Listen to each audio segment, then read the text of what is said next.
किसी का खून बहाना एक हुनर होता तो इतिहास का हर एक कसाई शहंशाह होता। अगर खुदा ने तुम्हें दिया न होता तबक़े शहंशाही होने का तो तुम भी कहीं न कहीं इंसान होने की खोज में लगा होता। Hi, this is Imara and this is my show pure history. आज का शो एक ऐसे शख्स के बारे में जिसे दुनिया का सबसे बड़ा समझदार मूर्ख होने का तबका दिया गया है, यानी वाइज फुलिश, जिसने दुनिया में बहुत बड़े बड़े काम किए, काफी कुछ लोगों को दिया, और ये सब होने के बावजूद उसे दुनिया का मूर्ख व्यक्ति यानी समझदार मूर्ख व्यक्ति का तबका लोगों ने दे दिया, जिसने इतिहास में अपना नाम तो दर्ज किया पर नाम होकर नहीं, बदनाम होकर। समाज के सभी लोगों के साथ मिलकर चलना चाहा, क्योंकि वो एक इंसान होने की कोशिश कर रहा था। इसलिए उसे इस्लाम का विरोधी बताया गया। उसे इस्लाम का विरोधी बताया गया।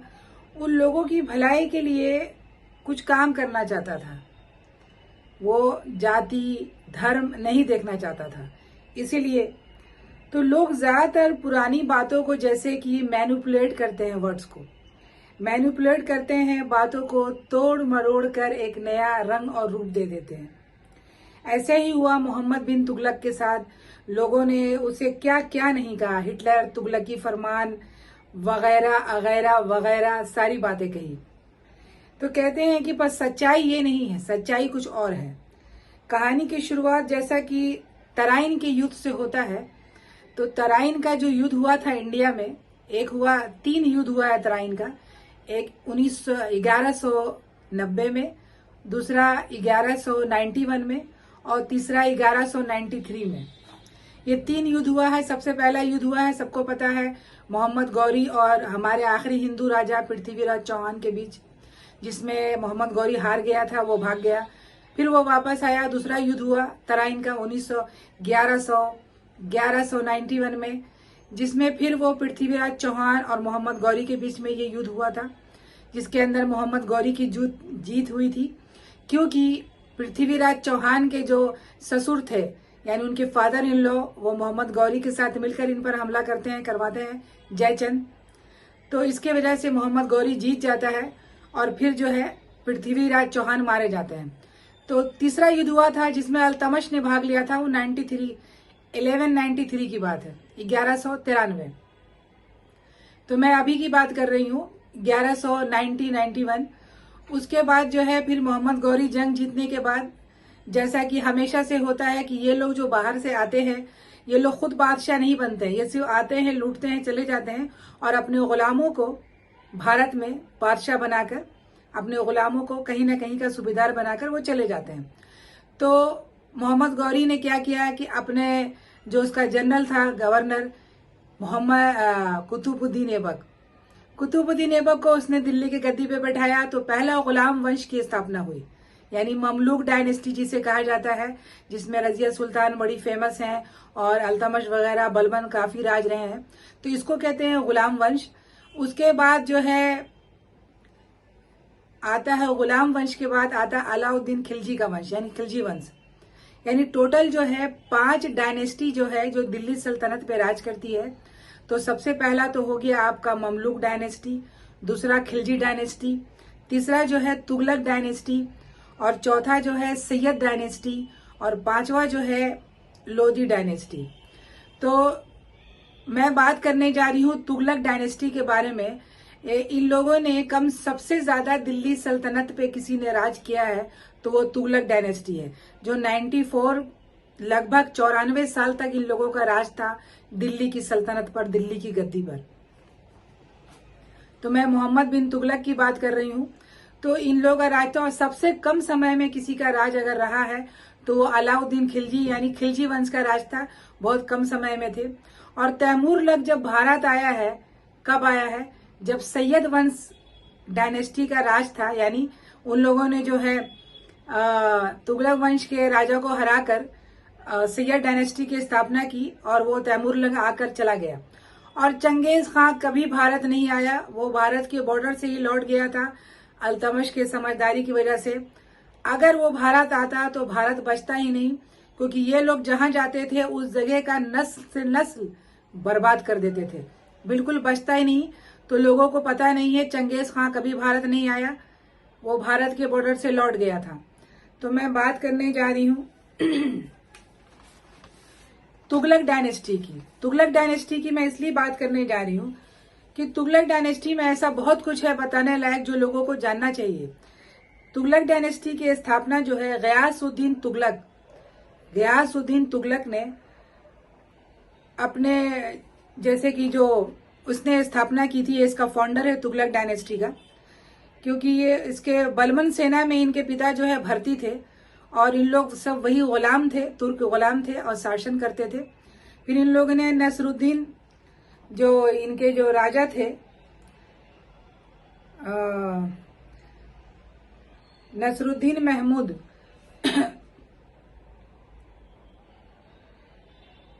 नसरुद्दीन खुसरो को हराकर उनकी हत्या कर गयासुद्दीन तुगलक जो है दिल्ली सल्तनत का बादशाह बन जाता है और तुगलक डायनेस्टी की स्थापना कर देता है। उसके बाद 1120 में ये काम होती है और 1125 में जब गयासुद्दीन तुगलक की मृत्यु हो जाती है, फिर मोहम्मद बिन तुगलक जो है बादशाह बनता है। मोहम्मद बिन तुगलक का जो असली नाम था वो था फखरुद्दीन जूना खान। तो जब उसे सूबेदार बनाया गया था, पहले जब तुगलक डायनेस्टी की स्थापना हुई थी, तो उसे उलग खां की उपाधि दी गई थी। उसके बाद फिर वो 1125 में बादशाह बन जाता है। आई एम वेरी सॉरी, 1300 ईस्वी में तुगलक डायनेस्टी, यानी 1320 में तुगलक डायनेस्टी की स्थापना होती है और 1325 में मोहम्मद बिन तुगलक जो है बादशाह बनता है और अपना नया नाम धारण करता है मोहम्मद बिन तुगलक, और खलीफा का भी पोस्ट लेता है और बहुत सारी चीजें करता है। 1325 में मार्च 1325 में गयासुद्दीन जो है उसकी मृत्यु हो जाती है। उसके बाद जो है ये बन जाता है और अपने नाम का सिक्का ढलवाता है, सिक्के पे जिले ला लिखवाता है और जिससे अल्लाह की परछाई कहा जाता है, शैडो ऑफ गॉड। और अल हकीम द्वितीय से संवैधानिक स्वीकृति प्राप्त करता है, यानी जो उस समय के खलीफा थे उससे एक्सेप्ट करने के बाद ये खुद खलीफा बनता है और बादशाह बनता है। तो मैं सबसे पहले ऐतिहासिक स्रोत बताना चाहूंगी कि इसका जिक्र कहाँ कहाँ किया गया है। तो सबसे पहले मैं एक किताब का नाम बताती हूँ जिसे तारीख फिरोज शाही कहा जाता है। तारीख फिरोज शाही 2 किताब है, यानी कि 2 राइटर ने लिखा है। एक राइटर तो है जियाउद्दीन बरनी, जो बहुत ज्यादा इस्लामिक यानी कट्टर इस्लाम वाले थे, इन्होंने फारसी में लिखा है। और दूसरा तारीख फिरोज शाही शम्स सिराज ने लिखा है। इन दोनों में मोहम्मद बिन तुगलक का जिक्र है। इसके अलावा है तुगलक नामा, जिसे आमिर खुसरो ने लिखा है। आमिर खुसरो को कौन नहीं जानता। और तीसरी किताब है फुतुहात फिरोज शाही, जिसको जो है खुद फिरोज शाह तुगलक मोहम्मद बिन तुगलक के बेटे ने लिखा था, जिसके अंदर ये उसकी ऑटोबायोग्राफी है। तो ये सब ऑथेंटिक किताब है। और सबसे जो बेस्ट किताब है वो किताब का नाम है राहेला इब्ने बटूटा ने लिखा है। वो मोहम्मद बिन तुगलक के समय ही भारत आया था, मोरक्को से, अफ्रीका से, और उसे मोहम्मद बिन तुगलक ने अपने दिल्ली सल्तनत का काजी नियुक्त किया था और उसे अच्छे पोस्ट पे और काफी रिस्पेक्ट दिया था उसे। तो जो राहेला किताब रहला जो कहलाता है, ये सबसे सारे हिस्टोरियन इस किताब को ऑथेंटिक मानते हैं। ये सबसे बेस्ट किताब है और सबसे अच्छा किताब यही है। तो इसके अंदर मोहम्मद बिन तुगलक का काफी जिक्र किया गया है। तो मोहम्मद बिन तुगलक की, जैसे कि उनके पिता गयासुद्दीन ने स्थापना की थी तुगलक डायनेस्टी की, तो जो तुगलक जो नाम है इनके साथ लगा हुआ सरनेम है। तो आमिर खुसरो ने लिखा कि ये इनका व्यक्तिगत पर्सनल टाइटल था, ऐसा कोई वंश दर वंश चला नहीं आ रहा था, इन लोगों ने खुद रखा था। पर जो मार्को पोलो और फरिश्ता एंड इब्ने बटूटा, ये तीनों जो हिस्टोरियंस हैं, ये इनको जो है डिफर करते हैं, एग्री नहीं करते हैं। वो कहते हैं कि शायद ऐसा व्यक्तिगत नहीं है, पर आमिर खसरो ने इसे कहा था। अलग अलग राइटर्स हैं, सबके अपने ओपिनियन और पॉइंट ऑफ व्यू हैं। तो मैं मोहम्मद बिन तुगलक जब बादशाह बना, तो बादशाह बनने के बाद उसने क्या क्या नहीं किया, बहुत सारी चीजें की। वो समाज में एक वो भी क्रांति लाना चाहता था, चूंकि वो पढ़ा लिखा था और हर तरफ जो है, चूंकि वो हम लोग उसे पता था कि हम हिंदू राष्ट्र में रहते हैं, यानी कि चारों तरफ जो आबादी थी लोगों की वो ज्यादातर जो है हिंदुओं की। जैन बहुत थे, जैनी थे, बौद्धिस्ट थे। हिंदू यानी सब हिंदू नहीं, जैनी, बौद्धिस्ट, पारसी, बहुत सारे जातियां रहा करती थी। तो इस ढंग से वो सुल्तान बनने के बाद काफी कुछ करना चाह रहा था और काफी कुछ कर रहा था। तो सुल्तान बनने के बाद उसने अपने चचेरे भाई को जो है नायाब बाबरी की उपाधि देती है। मलिक फिरोज उसके भाई थे, और मलिक ब्याज खिलजी को भी वो कादिर खां की उपाधि दी जाती है। बहुत सारे काम ये कर रहे थे। तो दिल्ली सल्तनत में इनका जो सबसे बड़ा योगदान रहा है वो ये था कि सदर जहां जो न्यायाधीश होते हैं इस्लामिक, दिल्ली सल्तनत के सभी राज्यों में मोहम्मद बिन तुगलक का साम्राज्य सबसे बड़ा साम्राज्य था। यानी इसका जो प्रांत था, जो स्टेट था, वो जितने भी सल्तनत रही है सबसे बड़ा स्टेट इसी का था। 23 राज्यों में बटा हुआ था, 23 राज्यों में साम्राज्य बटा हुआ था टोटल। और इस ढंग से इतना बड़ा साम्राज्य को संभालना और उसको आगे बढ़ाना, इसने बहुत कोशिश की सबको लेकर चलने की, बहुत लोगों के लिए काम किया इब्ने बतूता में। उसके अलावा जो है 1333 में इन्होंने इब्ने बतूता को दिल्ली का काजी बनाता है 42 में, क्योंकि 1341 में जो है चाइना के जो राजा थे तोमर तिगोन उनका राज था, नाम था।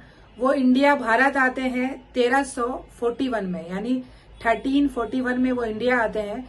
क्योंकि इंडिया बौद्धिस्ट कंट्री थी, तो वो बौद्ध के बहुत सारे मंदिरों को देखने के लिए वो इंडिया आते हैं, और उनका बहुत स्वागत करता है मोहम्मद बिन तुगलक। और सम्राट के साथ साथ जितने भी लोग आते हैं सबको इज्जत देता है और सबको अजीज की उपाधि देता है। उसके बाद 1342 में इब्ने बतूता को अपना एम्बेसडर बनाकर वो चाइना भी भेजता है, ताकि चाइना के साथ उसका जो विदेशी नीति है वो उस जमाने में इस ढंग की पॉलिसी को अपना रहा था, जो लोगों को समझ में नहीं आया कि ये क्या कर रहा था। मोहम्मद बिन तुगलक को भेजता है।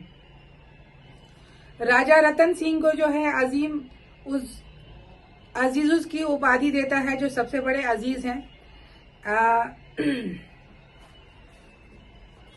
सिंध में, जो आज पाकिस्तान में है, सिंध का जो है उसे बनाया जाता है। और सबसे बड़ी बात ये रही है कि उनके जमाने में जो है सारे लोग बहुत ही अच्छे ढंग से रहते थे। तो सबसे बड़ा जो होली का फेस्टिवल मनाने वाला दिल्ली सल्तनत का मुस्लिम पहला बादशाह कौन था? मोहम्मद बिन तुगलक था। उसने होली फेस्टिवल मनाया और सबके साथ होली में पार्टिसिपेट किया। उसके अलावा उस जमाने में सती प्रथा चरम सीमा पर थी, तो सती प्रथा को रोकने का इसने जोर से प्रयास किया, यानी जोर शोर से प्रयास किया, कोशिश की कि सती प्रथा का अंत किया जाए, पर यह कर नहीं सका, नाकामयाब रहा, क्योंकि कट्टरपंथी बहुत ज्यादा थे और करने नहीं दिया। इसे बिल्कुल पसंद नहीं था जो औरतों के साथ जुल्म हो रहा था। उसके अलावा जो है जीन प्रभा सूरी, ये एक जैन विद्वान थे, बहुत बड़े स्कॉलर थे उस जमाने में।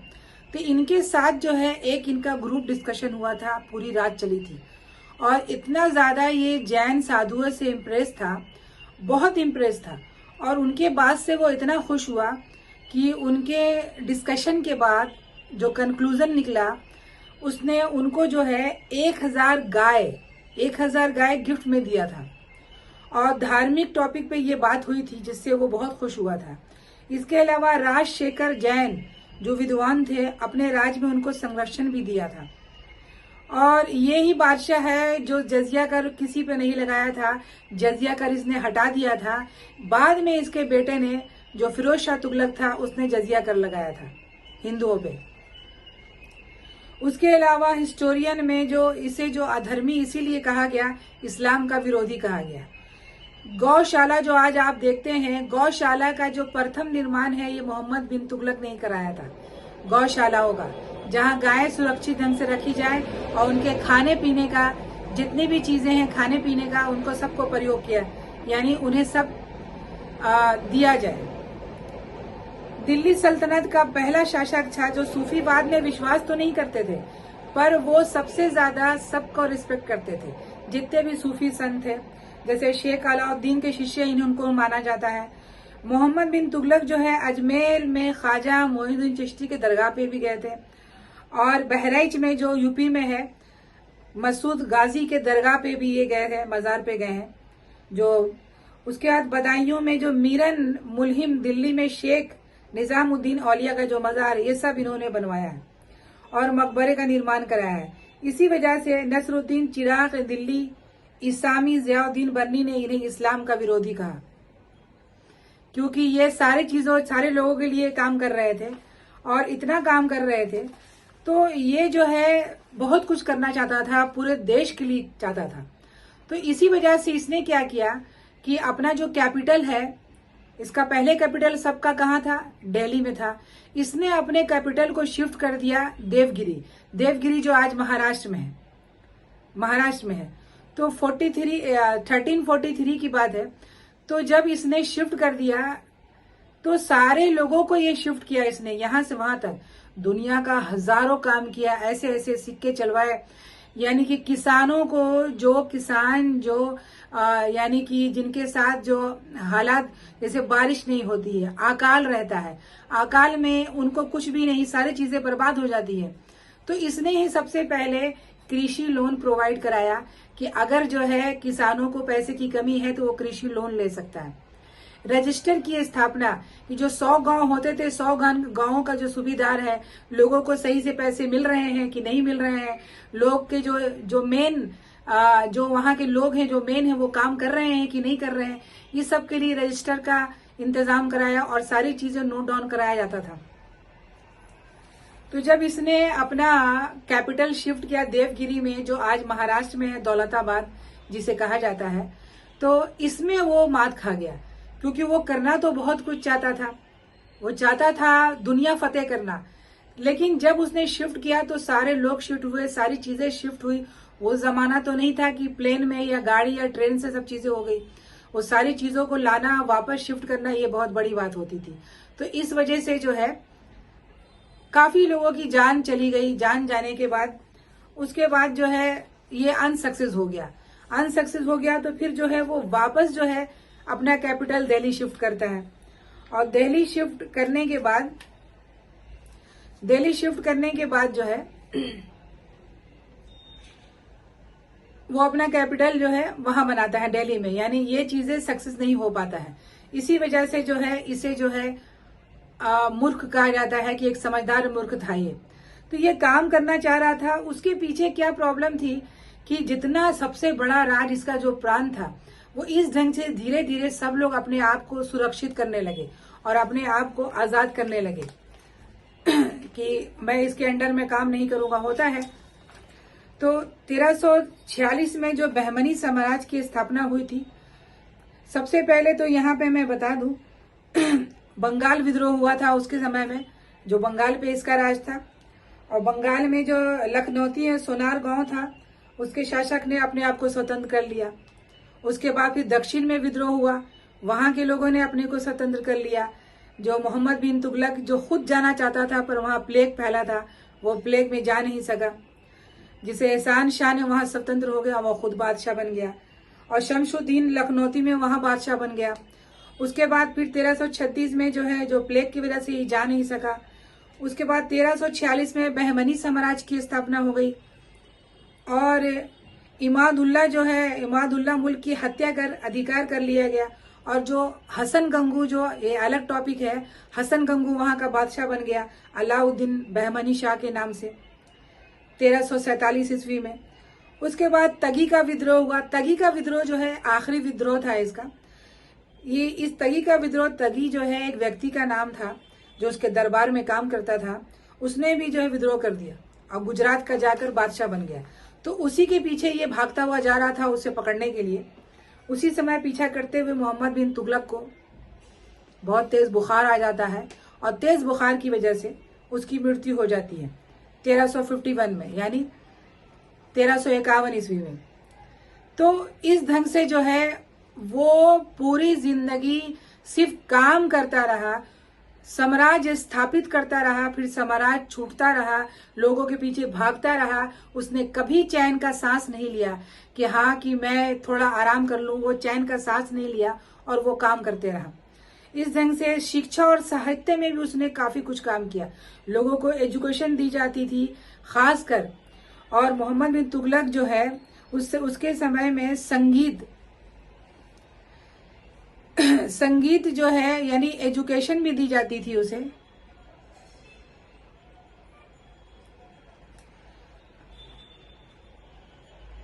वो संगीत का बहुत बड़ा प्रेमी था और उसके समय पे बहुत बड़ा जो है समारोह कॉन्सर्ट होता था, उस समय वो पार्टिसिपेट करता था। उसके बाद मोहम्मद बिन तुगलक के समय जो बदरुद्दीन जो है ज़ियाउद्दीन बर्नी ने वो हर लाइन में अपना काम करना चाहता था, चाहे वो शिक्षा का लाइन हो, चाहे एजुकेशन है या पेंटिंग है या टेक्निकल लाइन है या आर्ट लाइन है, वो हर का लाइन में अपना काम कर रहा था और लोगों को योगदान दे रहा था। पर लोगों ने उसे बस तुगलकी फरमान, तुगलकनामा और तुगलक के तरीके से उसे पेश कर दिया, पर ऐसा नहीं था। मैं ज्यादा लंबा शो नहीं बना सकती, मैं पार्ट 2 बना सकती हूँ, क्योंकि मैं अगर डिटेल में इसके बारे में बताना शुरू करूंगी तो ये 1 घंटे का शो बनेगा और लोगों के पास टाइम नहीं है। मैं सिर्फ इतना ही कहना चाहूंगी कि जो इंसान कभी कभी क्या है, जो दिखता है वो होता नहीं है और जो होता है वो दिखता नहीं है। कभी कभी लोग बहुत शरीफ दिखते हैं पर बहुत खतरनाक होते हैं, और कभी कभी जो बहुत खतरनाक दिखते हैं वो बहुत ही शरीफ होते हैं। तो इंसान का कैरेक्टर और नेचर उसको देख के समझा नहीं जा सकता, उसके बारे में डिटेल में उसको समझना पड़ेगा, उसको जानना पड़ेगा, तभी इंसान कुछ कर सकता है। तो मोहम्मद बिन तुगलक के बारे में यही मैं इसलिए शो बना रही हूँ क्योंकि इसने इतना सारा काम किया जिसकी वजह से इसे इस्लाम का विरोधी कहा गया। और उस जमाने में लोगों ने कमेंट्स लिखा कि हिंदुओं का जो घर था वो टकसाल यानी पैसों से भरा हुआ था। उसने सोने और चांदी के सिक्के चलाए थे। सारे हिंदू जो है बहुत सुरक्षित थे। मैं फिर वापस कहूंगी, हिंदू नहीं, जितने जैनी थे, बौद्धिस्ट थे, पारसी थे, जितने भी जो अलग अलग रिलीजन को मानने वाले थे, इन सब को, और खुद मोहम्मद बिन तुगलक जो जैन साधु होते थे, जैन साधु से बहुत ही इम्प्रेस था, उनसे वो बहुत ही इम्प्रेस था। और उनके लिए उन लोगों ने बहुत सारे साधुओं के लिए धर्मशाला बनाया। ये पहला बादशाह था जिसने साधुओं के लिए धर्मशाला बनाया, उनके ठहरने के लिए, उनके इंतजाम करने के लिए। उनको हर ढंग से उसने पैसे दिए, एस्टेब्लिश किया, और उनके जो थॉट्स थे उनसे वो बहुत इम्प्रेस था। तो लोग अकबर का तो नाम जानते हैं कि वो सेक्युलर था, लेकिन लोग मोहम्मद बिन तुगलक के बारे में नहीं जानते हैं, क्योंकि तुगलक जो है बहुत बड़ा सेक्युलर था और हिंदुस्तान में, भारत में वो ऐसे राज्य की स्थापना करना चाहता था जैसे आज लोग रह रहे हैं, कि सब लोग मिलजुल कर आपस में साथ में रहें।